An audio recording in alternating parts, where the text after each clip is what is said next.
તો આજના વિડીયોમાં હું તમને આ રીતની પ્લાસ્ટિકની નાની મોટી કોથળીઓને સરસ રીતે ઓર્ગેનાઇઝ કરવા માટેના ઘણા બધા આઈડિયા બતાવીશ. તો વિડીયોને એન્ડ સુધી જોજો, ખૂબ જ ઇન્ફોર્મેટિવ છે.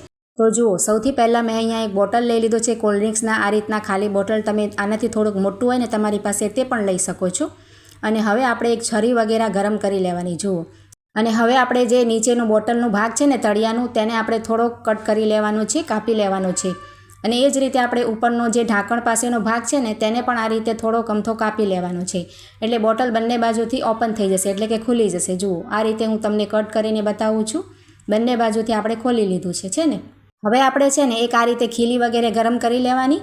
અને તેમાં છે ને આપણે ઉપરના ભાગે આપણે આ રીતે 2 હોલ કરી લેવાના. જુઓ, આ રીતે 2 હોલ પાસે બનાવી લેવાના, વચ્ચે થોડીક જગ્યા મૂકવાની. અને ત્યાર પછી આ રીતની કોઈ પણ દોરી આપણી પાસે હોય ને, સૂતરી વગેરે હોય ને તે પણ લઈ શકો. અને આ રીતે નાળા દોરી વગેરે કે પાયજામાની દોરી હોય તે પણ લઈ શકો. આ રીતે દોરીનો એક કટકો લઈ અને આપણે જે હોલ કર્યા છે ને તેમાં આ રીતે ગાંઠ લગાવી દઈએ તો બંનેમાં પરોવાઈ જાય. જુઓ, એ રીતે ગાંઠ લગાવવાની કે આપણે હોલમાંથી નીકળે નહીં. જુઓ, આ રીતે તૈયાર કરી લેવાય.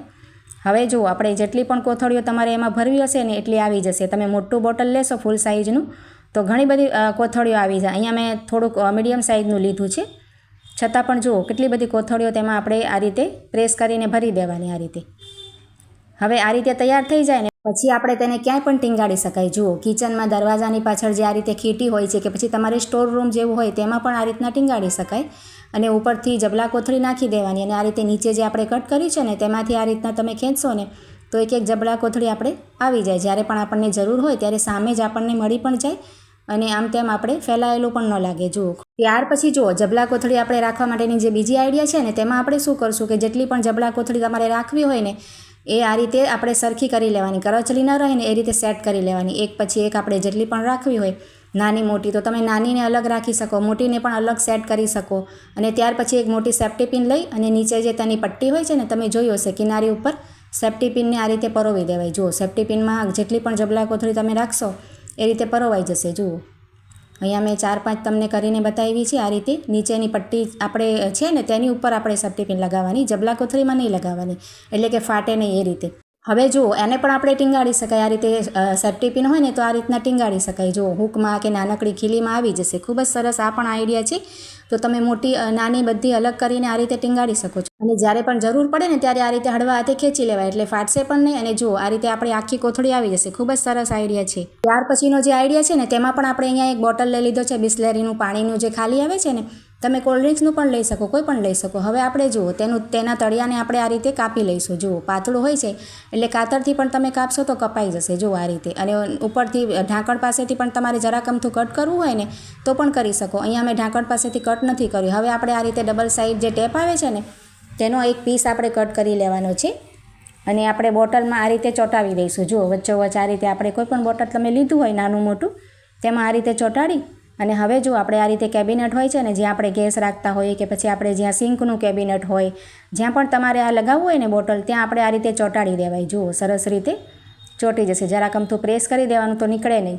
અને હવે તેમાં જુઓ, ઉપરથી આપણે જે કટ કર્યું છે ને ત્યાંથી આપણે જબલા કોથળી આ રીતે એમાં નાખી દેવાની. જુઓ, તમારે જેટલી પણ રાખવી હોય ને, મોટું બોટલ હોય તો વધારે રાખી શકો. અને નીચે આપણે ઢાંકણનો ભાગ ખુલ્લો છે ને તેમાંથી જબલા કોથળી આ રીતે ખેંચીને કાઢી શકાય. જુઓ, ના નીકળે તો તમારે કટ પણ કરી શકાય અને ત્યાર પછી પણ ચોંટાડી શકાય. ખૂબ જ સરસ આઈડિયા છે. ટ્રાય જરૂરથી કરજો. અને આઈડિયા સારો લાગે તો લાઇક કમેન્ટ પણ જરૂરથી કરજો. ત્યાર પછીનો જે આઈડિયા છે ને તેમાં પણ જબલા કોથળીને આ રીતે આપણે સેટ કરી લેવાની, એટલે કે સરખી કરી કરચલી ન રહે એ રીતે આપણે ઊભી સેટ કરી લેવાની. જુઓ, આ રીતે પહેલાં સરખી કરવાની, પછી આપણે ઘડી કરી લેવાની. આ રીતે ઊભી ઘડી તો બધી જ જબલા કોથળી છે ને તેને આ રીતે ઘડી કરીને તૈયાર કરી લેવાય. જુઓ, તેનો નાકાનો ભાગ આપણે ઉપર રાખવાનો. અને ત્યાર પછી આ રીતનું કોઈ પણ પુઠ્ઠાનું હોય છે ને રોલ, બાળકોની ચોપડીઓનું હોય કે પછી સિલ્વર ફોઇલનું પણ હોય છે. અને જો તમારી પાસે આ રોલ ન હોય તો કડક પુઠ્ઠું હોય ને તેને પણ તમે આ રીતે વાળીને રોલ કરી શકો. જુઓ, અને ટેપ પટ્ટી ચોંટાડી દેવાની એટલે રોલ બની જાય. ત્યાર પછી આપણે છે ને આ પુઠ્ઠામાં આપણે જે કોથળી છે ને તેને વીંટાળી દેવાની. જુઓ, એક આપણે વીંટાળીને ત્યાર પછી તેનું નાકું ઉપર બચે ને તેમાં બીજી પરોવી દેવાની. તમે વિડીયોમાં જોશો એટલે તમને સમજાઈ જશે. અને ફરીથી બીજું પરોવી અને ત્યાર પછી પાછું વીંટાળી દેવાનું. એ રીતે આપણે જેટલી પણ રાખવાની હોય ને એટલી નાકામાં વીંટાળતા જવાનું અને રાખતા જવાનું. તો અહીંયા જુઓ, મેં 3-4 કોથળીઓ વીંટાળીને તૈયાર કરી લીધી છે. હવે જુઓ, આ રીતના આપણે ગોળના ડબ્બા હોય છે કે પાતળા ડબ્બા હોય ને, કોઈ પણ તમે ન વાપરતા હો ને એ રીતે કોઈ પણ ડબ્બો લઈ લેવાનો. ચોરસ પણ લઈ શકો અને ગોળ પણ લઈ શકો. તેમાં આ રોલ આવી જાય ને એ રીતનો ડબ્બો લેવાય. તમારી પાસે ડબ્બો ન હોય તો તમે ખોખો પણ કોઈ એવો હોય ને નાનકડો તે પણ લઈ શકો. અને આ ડબ્બો હોય છે ને તેમાં આ રીતે કટ લગાવી દેવાનો, ઉપરથી કટ કરી લેવાનું ખોખાને કે ડબ્બાને. ત્યાર પછી આપણે જે નાકાનો ભાગ ઉપરનો જે પણ આવ્યો હોય ને તેને આ રીતે બહાર કાઢી લેવાનું અને સરસ ઢાંકણ બંધ કરી દેવાય. અને ક્યાંય પણ તમે આ ડબ્બાને રાખી શકો. જુઓ, કેબિનેટમાં કે તમારે કિચનમાં જ્યાં પણ રાખવું હોય ને એ રીતે રાખી અને આ રીતે ઉપરથી આપણે પોલિથીનને કાઢી શકાય કોથળીને. જુઓ, આ રીતે ખેંચશો તો તમારે એક એક કોથળી આવતી જશે. આ બધા જ આઈડિયા મેં પહેલાંના વિડીયોમાં અલગ અલગ રીતે શેર કર્યા છે, પણ આ બધા આજે એકસાથે તમે જોઈ શકો એટલા માટે ફરીથી શેર કર્યા છે. તો આઈડિયા એક પણ સારો લાગ્યો હોય તો વિડીયોને એક લાઇક જરૂરથી કરી આપજો. તો જુઓ, હવે આપણે નેક્સ્ટ આઈડિયા જોઈ લઈએ.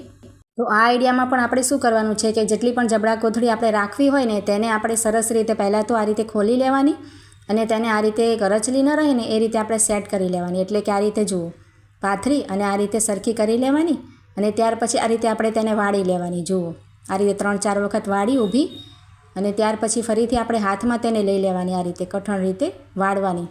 અને હવે આપણે શું કરશું કે જબલા કોથળીને છે ને આ રીતે આપણે ટ્રાયેંગલ શેપમાં વાળતા જવાનું. નીચેથી એકદમ નાની ગળી થાય ને એ રીતે આપણે વાળવાની. જુઓ, એક વખત આપણે આ રીતે વાળવાની અને એક વખત આપણે આ રીતે, એટલે કે ટ્રાયેંગલ જેવું શેપ તૈયાર થઈ જાય. જુઓ, ઉપર સુધી નાકા સુધી પહોંચે ને ત્યાં સુધી વાળવાનું અને આ નાકો બચે ને તેને આ રીતે પોકેટ જેવું તૈયાર થાય ને તેમાં નાકાને આ રીતે નાખી દેવાય. જુઓ, તો કેવું સરસ આપણે પોલિથીન ઘડી થઈ ગઈ છે. જુઓ, નાની ઘડી થઈ ગઈ અને એકદમ નાની જગ્યામાં આવી જાય. જુઓ, તો એ રીતે તમારે જેટલી પણ રાખવી હોય ને એ રીતે આ જ પ્રોસેસથી આપણે ઘડી કરી લેવાની. જુઓ, બીજી પણ તમને કરીને બતાવું છું. તો આ રીતે જુઓ, ખૂબ જ સરળ છે. તમે નાની બાળકીને પણ કરવા આપી દો તો સરળતાથી એક વખત જોઈએ એટલે કરી શકે. જુઓ, ખૂબ જ સરસ આઈડિયા છે.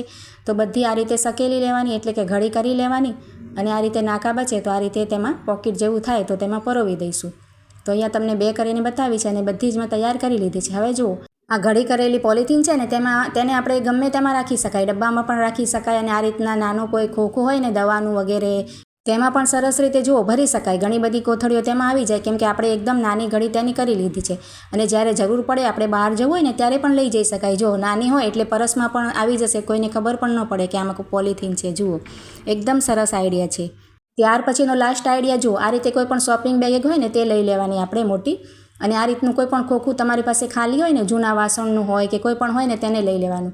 હવે ખોખાને આપણે એક બાજુથી આખું ખોલી નાખવાનું. જુઓ, અને બીજી બાજુથી આપણે શું કરશું કે તેને આ રીતે વચ્ચોવચ્ચ એક કટ લગાવવાનું છે, એટલે કે વચ્ચેથી ખોલી લેવાનું. જુઓ, અને બંને બાજુથી આ રીતે બંધ કરી દેવાય તો વચ્ચે આપણે એક જગ્યા થઈ જશે. જુઓ, હવે આપણે ખોખાને પોલિથીનમાં નાખી દેવાની અને જ્યાં આપણે ખોખામાં જગ્યા રાખી હતી ને ત્યાં પણ એક આપણે કટ લગાવી દેવાનો અને ઉપરથી આપણે ખોખો ખુલ્લો છે ને જ્યાં પણ જે બાજુ એમાં તમારે જેટલી પણ કોથળીઓ ભરવી હોય એ રીતે ભરી દેવાની. જુઓ, અને આ રીતે તૈયાર થઈ જાય પછી આપણે કિચનમાં આ રીતે ક્યાંય પણ ખીટી વગેરે કે ખીલી વગેરે હોય ને ત્યાં આપણે આ પોલિથીનને ટીંગાડી દેવાય અને નીચે જે આપણે હોલ કર્યો હતો ખોખામાં પણ કર્યો હતો અને પોલિથીનમાં પણ કર્યો છે. જુઓ, તો આ રીતે પોલિથીનને કાઢવા થાય. જુઓ, ખૂબ જ સરસ આઈડિયા છે. જો તમારે નીચે હોલ ન કરવો હોય તો તમે ઉપરની જગ્યાએ પણ કરી શકો. તો આજના બધા આઈડિયા સારા લાગ્યા કે નહીં કમેન્ટ કરજો. સારા લાગ્યા તો લાઇક કરજો, શેર કરજો અને મારી ચેનલને સબસ્ક્રાઈબ કરજો.